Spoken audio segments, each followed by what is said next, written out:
Hello, hope you're doing well. I have been insanely busy for the past, I don't even really know how long, it kinda just feels like forever. So it has been a hot minute since my last speed paint. It's good to be busy, of course, especially with the kind of stuff that I've been lucky enough to be busy with for the past while, but it also feels very good to be getting back into the swing of just making ordinary art videos again. Having said that, today's video actually has some rather extraordinary context behind it because it has been very kindly sponsored by none other than Dungeons and Dragons. Like, actual D&D, Dungeons and Dragons, the people who make that game that me and my friends are all completely obsessed with. To make a long story short, basically the D&D team reached out to me recently and said, "Hey, would you like to make a video about our new module, Strixhaven, a Curriculum of Chaos, that's available right now in your local game store, online, or via D&D Beyond?" And I said, "Oh my god, you're Dungeons and Dragons." And then I said, "Yeah, that sounds like it would be really fun. I would love to make a video together." And now we're here. While I was working on this video, the D&D team were also kind enough to let me have a sneaky little peek at the sourcebook for this new module, and it is honestly so jam-packed with content that I figured the best way to break it down for you guys would be to talk about all of the different magical colleges that can be found in the new Strixhaven setting, while designing a whole party of potential player characters that I think might be a good fit for each college. While working on today's set of character concepts, I used official art from both the Strixhaven sourcebook itself and the Strixhaven series of Magic the Gathering cards as inspiration. But the main idea behind all of them was really just, what kind of character would I have the most fun building and playing in a Strixhaven Dungeons & Dragons campaign? I had a ton of fun working on these designs, and frankly I am absolutely chomping at the bit to just get stuck in and talk about all the cool stuff in this new sourcebook. So yeah, let's do that, let's get rolling. Woo!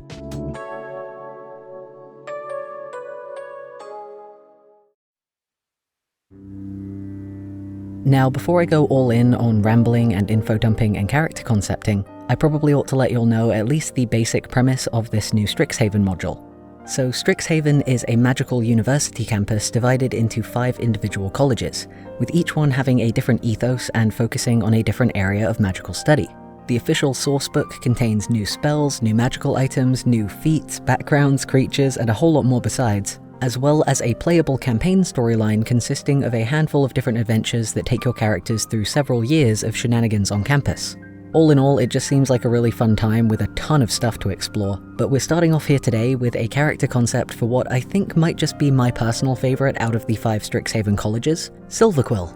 Silverquill is known as the College of Eloquence, and it's basically the place to be for any magical students looking to hone the power of their written and spoken words. Each of the Strixhaven colleges have a kind of, duality, like a pair of opposing themes that make up the core of their field of study. And in Silverquill's case, that duality is the power that words have to either bring things to light or muddy them, depending on how you might want to spin things or phrase them.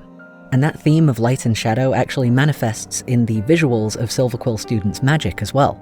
You'll already know by now that one of my favourite things in D&D is being able to properly imagine and visualize what different spells might look like. So it was really cool reading up on the Silverquill spell table and seeing a bunch of stuff in there like daylight and darkness, and there were even suggestions underneath of how your spells might sound when you cast them.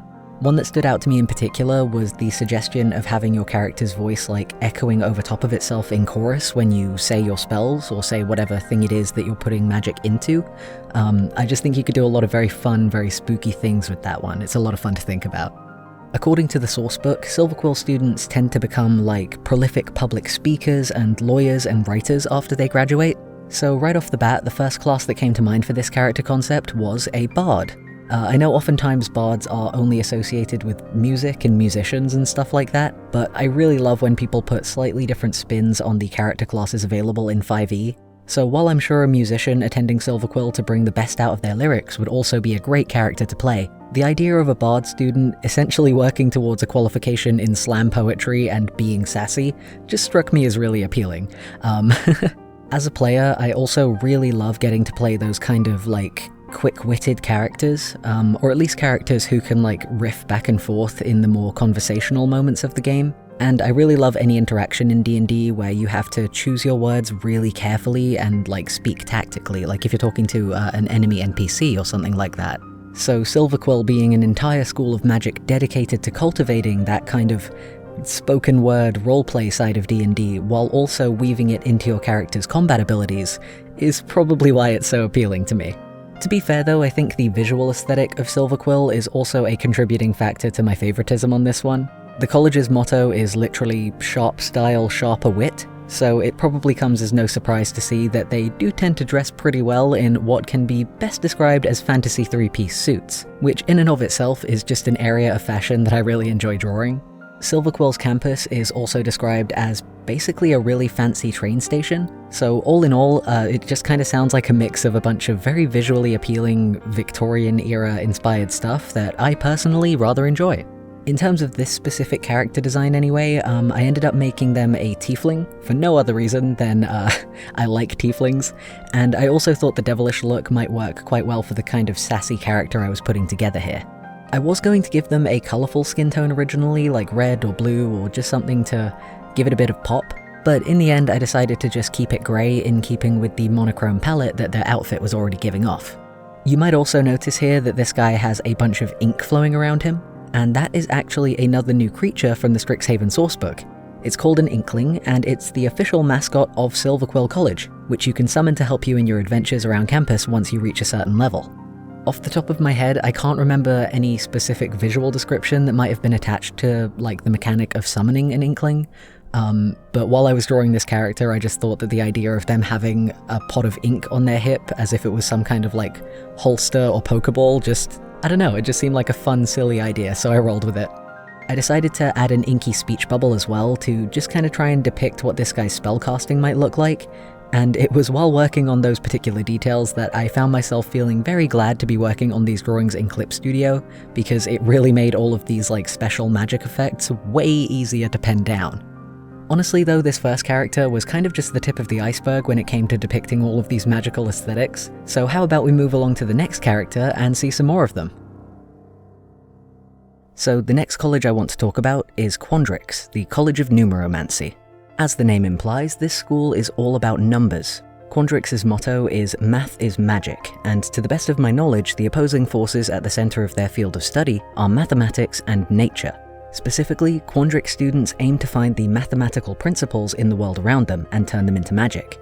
Judging by all of the cool artwork in the sourcebook, it seemed like the main theme of this college was a really interesting balance between nature and science, which really got the gears turning in my head and made me think that a really interesting species to play, although I don't know if species is the word considering which character option this is, but I thought it would be really fun if you were looking to build a Quandrix student for your player character to be a Warforged.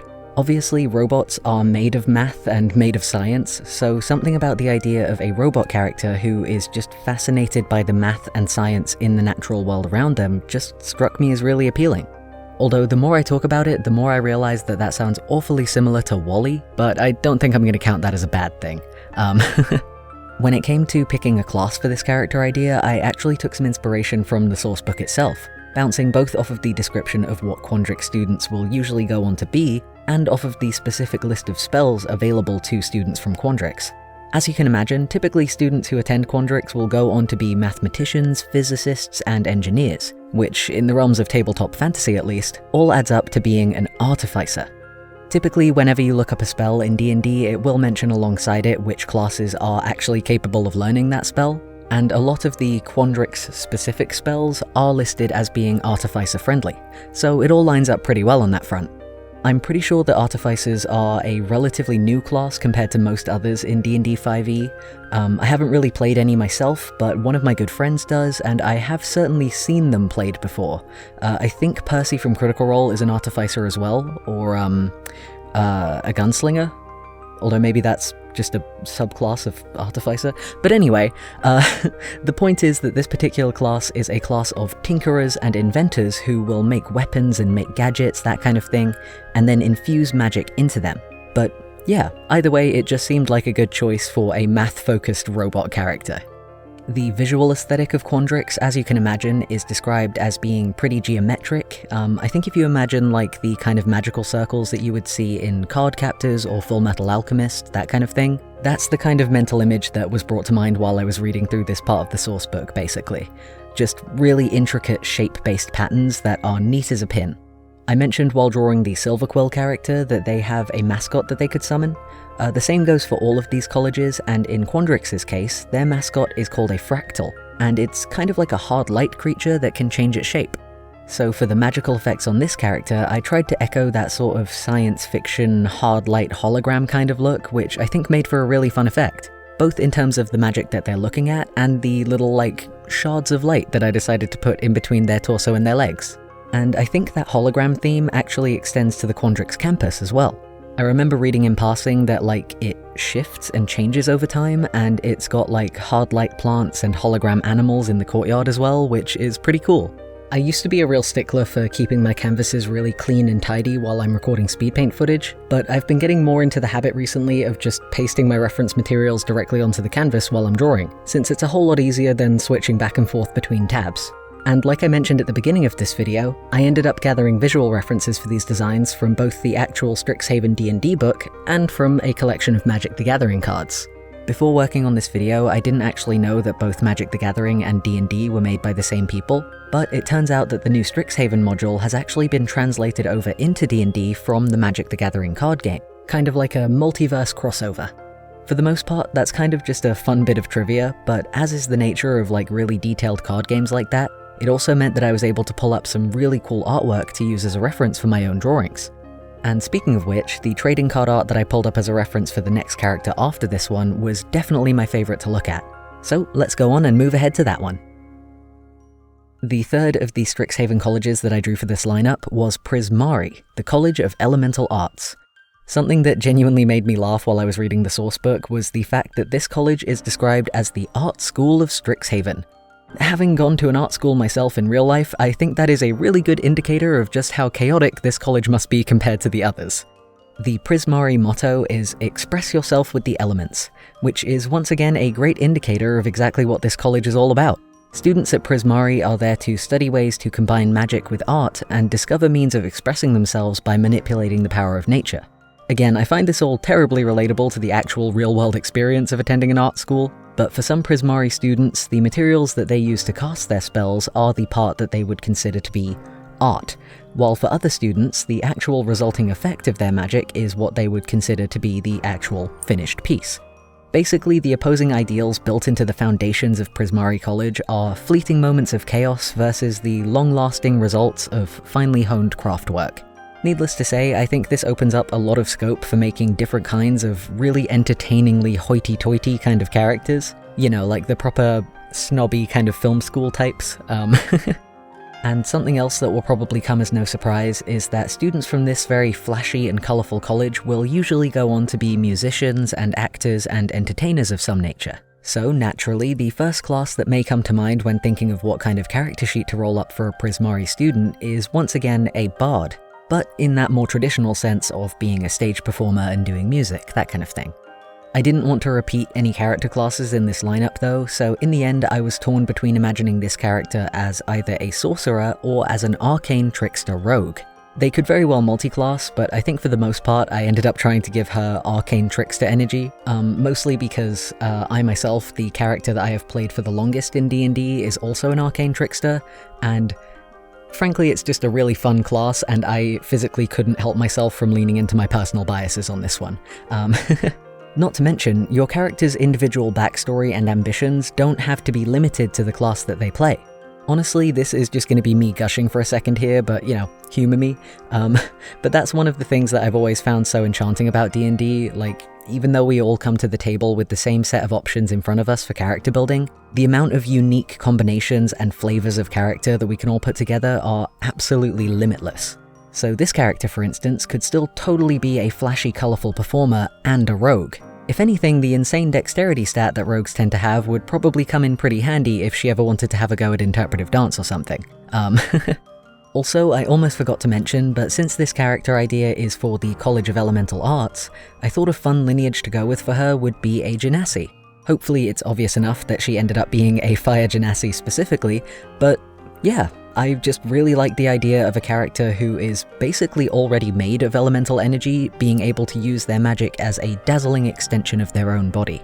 That seemed very in keeping with the kind of vibe of Prismari as well, so... To that end anyway, I actually also tried to make the Prismari mascot, an elemental, look like it was flourishing its way out of her fiery hair. I think typically the fire genasies are meant to be more on the red and orange side, but like I mentioned earlier, I really like the aesthetic of the reference art that I pulled up while I was working on this one. By the looks of things, Prismari is running with a pinky purple blue theme that gives off really strong, like, retro wave, neon lights in the 80s kind of vibes, which is both a color palette and a genre of music that I really love. So in the interests of not disrupting that color scheme, I decided to give this character a bit more of a pink hue rather than red. This character in particular was one where I knew the magic effects needed to look really flashy, so I ended up using a mix of different Clip Studio brushes and layer blending modes to make the fire and water look a lot more eye-catching. The brush I used to fill out the fiery swirls in her hair is one that I only downloaded recently, so I'm kinda still getting used to it, but I absolutely love the effect it ended up creating here. All in all, really happy with how this one turned out, but there's still a lot more magic to be seen. So let's move along to the next college and the next character design. The next college I'm tackling here is one where students study nature in all its forms and find the best ways to harness it for their own purposes, be it by revitalizing dead plants or engaging in a cheeky bit of necromancy. Striking a balance between life and death with the motto of get your hands dirty, the Witherbloom College of Essence Studies is home to all manner of spooky gardening enthusiasts. Even without looking at the sourcebook, which also suggests it as a popular class among students of this college, I knew right away that this character had to be a druid. For her lineage, I also decided to make her a satyr, both because, both in fantasy in general and in D&D specifically, it's a kind of character type that's already pretty well associated with nature, but also just because I thought it would be pretty cute. The thing is though, that kind of ended up being an interesting choice of character building combinations, because when I posted a preview of this character's sketchwork to like Twitter and Instagram the other day, I didn't realize that all of those factors would add up to be a massive red herring. I got so many comments from people being like, oh my gosh, is that Fern from Critical Role Campaign 3? And full disclosure, I haven't actually had a chance to watch Campaign 3 yet because I've been so busy, so this was a full-on coincidence. I honestly don't know anything about that party of characters yet at the time of making this video, so yeah, I think it's pretty funny, but I'm also terribly sorry for any like accidental hype or confusion that little preview sketch might have caused. Still, while we're on the topic of familiar faces, that does actually remind me, I did want to take a minute here to just talk about some of the other like miscellaneous mechanics and bits and pieces that are in the Strixhaven sourcebook that I thought were pretty cool. So the first and maybe the most exciting thing I wanted to mention is something that a bunch of you guys might have already seen mentions of floating around online, but there's actually a relationship mechanic built into Strixhaven's adventure guide, which allows you to assign different characters as either your friend, your rival, or even your beloved, and you can get different buffs or debuffs by interacting with each of them respectively. So now, if you want to get your gay on and romance that one NPC, for example, or even multiple characters in your campaign because you're not actually limited to having just one beloved, then you may be happy to hear that living out your best dating sim life and actively seeking out the power of love and/or platonic friendship will actually give you inspiration dice in-game, which is really cool. I legitimately love that as a new mechanic. Another thing that I stumbled across while reading up on that as well was the fact that Strixhaven has, like, after-school clubs. A cheerleading, chess club, a school newspaper. It really has all the bases covered that you could think of for this sort of setting. But the one that absolutely cracked me up was the fact that the college canonically has a LARPing club, like a live-action roleplay club. It's not even got like a coy, punny name like Phoenixes and Flagons or something like that. It's literally just a LARPing club. I don't entirely know why it's there. They're already in a fantasy world, but I love that it is there. That's fantastic. Good for them.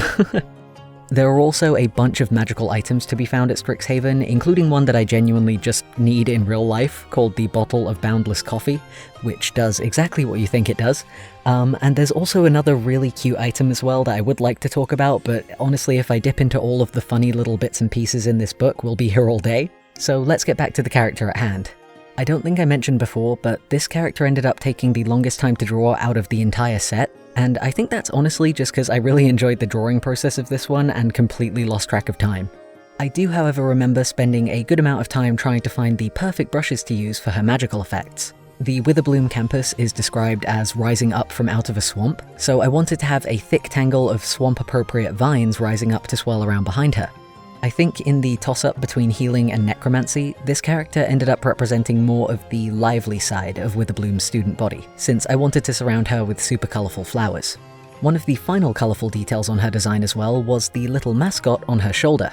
It's supposed to be a spiky little worm-like creature called a pest, which Witherbloom mages can use as fuel for their spells, but really this little guy just kind of ended up looking like some sort of glowing lizard, so maybe it's less of a mascot and more just a pet that she found and adopted from the campus swamp.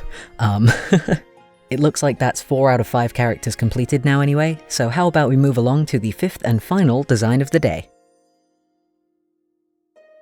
Now, the final college to talk about is perhaps the most academic of the bunch, and has the motto "Leave no stone unturned," which probably explains why their campus has been literally carved into a cliffside. With a focus on using magic for the preservation and revival of history, the Lorehold College of Archaeomancy is a perfect fit for anybody who craves knowledge with a side of archaeological exploration. Now, I don't know about you guys, but if we're talking character classes, that absolutely screams wizard to me. I know a lot of folks who play wizards will often, add new magic to their spellbooks in-game by actually finding scrolls or learning new spells from other characters as their campaign progresses, which seems like exactly the kind of pursuit that would fit with the Lorehold way of learning. So for this final character, I decided to roll with that traditional vibe and draw a really nerdy-looking wizard with a bunch of spell scrolls tucked under their arm that they probably found at their latest archaeological dig. One of the more noticeable and notably less traditional things about this character design, though, is the lineage I ended up choosing for them. This character is an Owlin, which is a completely new character option that's being brought into the world of D&D as part of this whole Strixhaven module. The long and short of it is that Owlins are owl people, as you might have been able to tell, with a proficiency in stealth thanks to their remarkably silent feathers. You can take inspiration from any kind of owl you like while building an Owlin character, since they can range in size from small and fluffy to more on the medium side.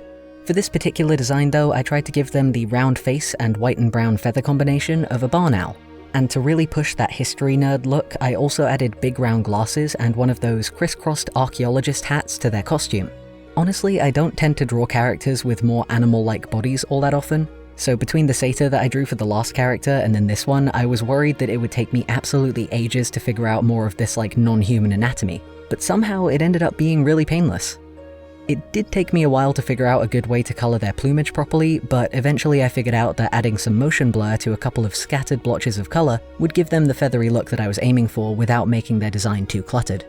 For some reason as well, whenever I draw characters with spellbooks, I have a habit of drawing them just floating alongside the character rather than actually being held in their hands.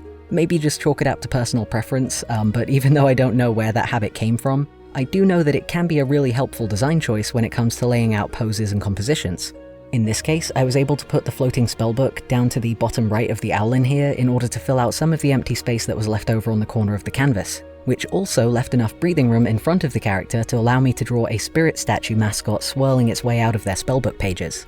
Some of the suggested aesthetics for Lorehold magic in the sourcebook sound really pretty, and honestly the description of glowing golden runes lifting right off of the page as the spells are cast was kind of the main inspiration I took for the magic I drew in this character design.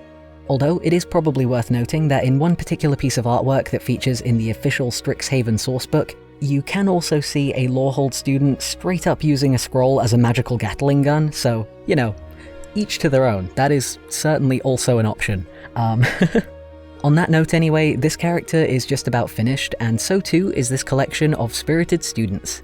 If you have any favourite characters out of today's lineup, or indeed any suggestions for what to name all of them, please do go ahead and let me know down in the comments. But for now, how about we go ahead and take a closer look at how all of these guys turned out.